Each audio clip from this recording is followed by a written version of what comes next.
In the heart of the vast Senegal savanna, nestled between rolling hills and tall, swaying baobab trees, lay the village of Poundioum. Known for its fertile lands and vibrant market, Poundioum was a place where the sun shone warmly, and the nights were filled with the distant hum of drums. The people of Poundioum lived simple lives, bound by traditions passed down through generations.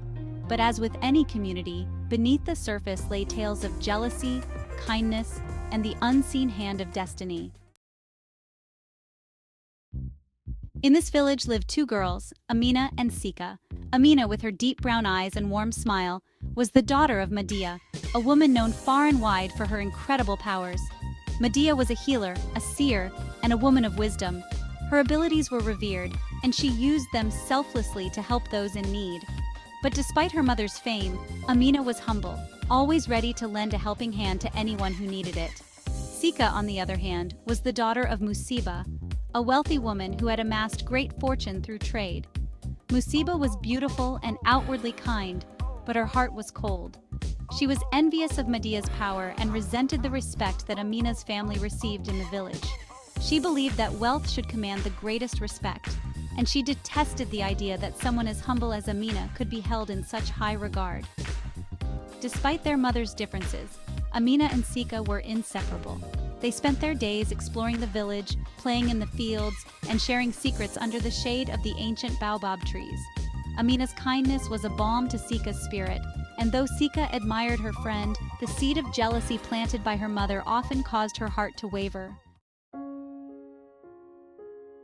One hot afternoon, as the two friends sat by the river, dipping their toes into the cool water, Sika turned to Amina with a troubled look. "Amina, do you ever wish for more? More wealth? More power?"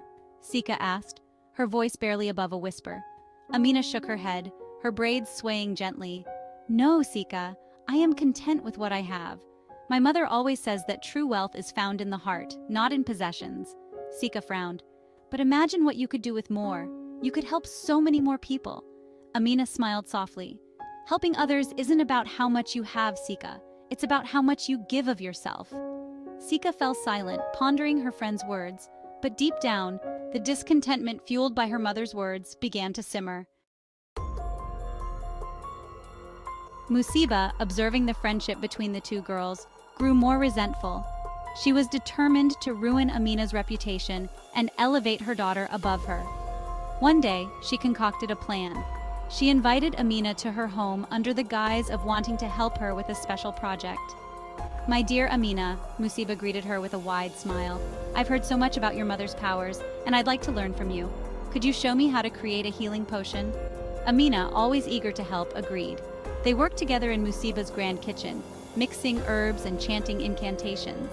But what Amina didn't know was that Mousiba had secretly added a powerful poison to the mixture. Mousiba planned to present the potion to the village chief, knowing it would make him gravely ill, and then accuse Amina of trying to harm him. After Amina left, Mousiba hurried to the chief's home, pretending to be concerned about his health. "I have brought you a potion," she said, feigning humility. "It was made by Amina, the daughter of Madiya. She says it will give you strength."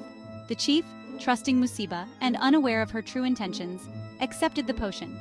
He drank it that evening and, within hours, fell dangerously ill. The village was in an uproar, and Mousiba wasted no time spreading the word that Amina was to blame.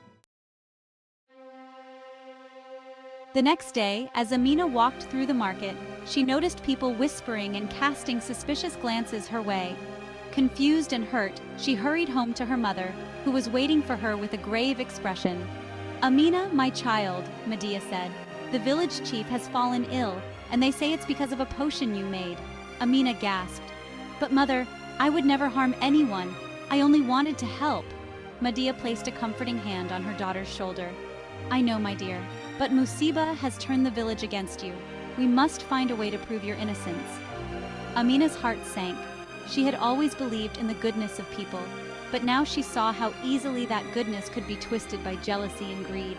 She knew she had to act quickly, not just to save herself, but to restore the trust the villagers once had in her.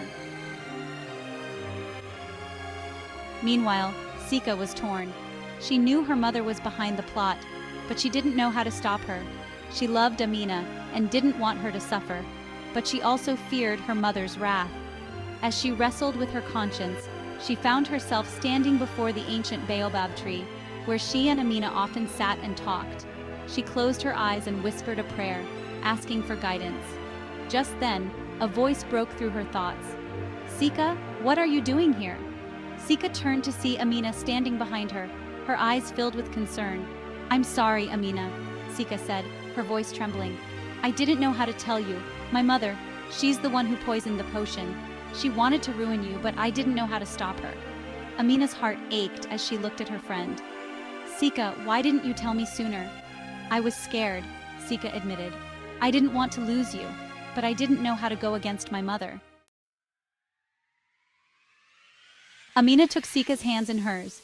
"It's not too late, Sika. We can make this right, but we have to be brave." Sika nodded, determination replacing her fear. "You're right. Let's go to the chief and tell him the truth." End of part 1. If you enjoyed this story, please look for part 2, which will be worth watching. Don't forget to like, comment, and subscribe to Tales of Mame Campbell the Wise for more heartwarming and inspiring tales.